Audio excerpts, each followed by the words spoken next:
Well, a marriage of technology and history at camp taking place this weekend is educating the Pioneer Valley residents on the backgrounds of technology and research. That's right. Stan Prager from GoGeeks is presenting a lecture on this history. So Stan, good to see you, first of all. Good to see you. Happy Friday. Happy Friday, yeah. per usual. So normally I talk about Dr. Doom stuff, right? Yep. With viruses. This is a little bit more upbeat. I'm happy. Yeah, Good yeah, for exactly. you. Yeah. No doom and gloom today. So History Camp is happening this weekend. It's tomorrow at the Kitteridge Center at HCC, Holyoke Community College. It's 9 to 4.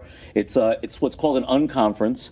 So unlike most history conferences, which are really kind of dry and dull and academic presentations, this one's a lot more laid back. There's a lot more hands-on stuff, and you get a lot more topics that you wouldn't normally get. And you're talking about the history between past and modern technology? No, not exactly. Oh, okay. Okay, my presentation is the marriage of history and technology, and how you can take new technology and use it for historical research. Oh, okay. So, Interesting. and there's lots of other topics as well. There's someone talking about dinosaurs. There's someone talking about what DNA test is so best. it's all over. It's all over the place. Yeah, there's somebody talking about the history of baseball in the Pioneer Valley. But in my particular case, I'm focusing on the marriage of history and technology. And you know, you probably know already, I have a master's in history, as well as the fact that I own GoGeeks. So it's kind of a passion of mine, you know, Both of taking them. technology, right, and history and making them work together. And what I've discovered in the last few years is that there's a lot of traditional researchers that are still using very traditional methods, like the yellow pad and the pencil in the library. Yes. Because this is the way they've always done it in the past, and maybe they're a little bit intimidated by the technology. But just a simple thing such as taking your phone and taking a picture of the text, Yeah. as opposed to making notes on it, right? Right. Now you've got the entire block of text. Now you get home and you can drop that text into an optical character recognition program, an OCR program. It'll turn it into editable text in Word. And then you can Interesting. put it into a website, write an article, do whatever. Okay. So that's one great step forward. So you can take these old newspapers, like for me, old historic like weather events. Yes. So I could take a picture of the newspaper, obviously not digitized, and in a way digitize it through this OCR program.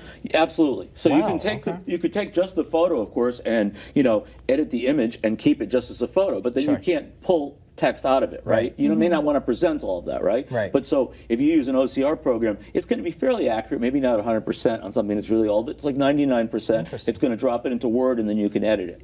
Love it. On the Dr. Doom side of things, is Yes. this easy for people to hack? I don't want to say hack, but take pictures of historical documents and alter them.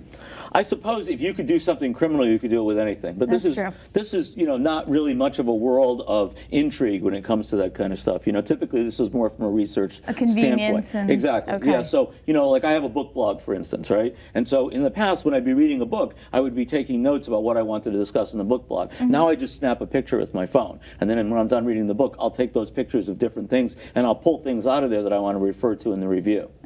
Another really cool thing is, like, if you're into Civil War history, there's a great website called Find a Grave, and it'll tell you like where the grave is located in what cemetery, and it'll give you GPS coordinates. There's an app for coordinates. You could plug those GPS coordinates in. It'll take you right to that grave.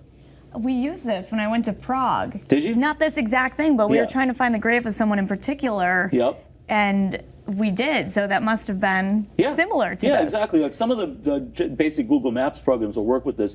Some of the specific apps will be more specific, and get you right in there. So tickets are still available for people who are interested in going. And What age range is this geared it's towards? adults. Adults? It's not, I know, Okay. despite the camp. Yep. And despite the fact that, I could be somewhat immature, so there is a child element to it. It's primarily designed for adults. It's $27 tickets at the door. If you go to historycamp.org/pioneer-valley, there's more information about it online. But it should be a great event. It's the third year in a row I've done it. Awesome. Well, thank you so much, Stan. Yeah, thanks for joining us. Best Take of care. luck Thank tomorrow. you.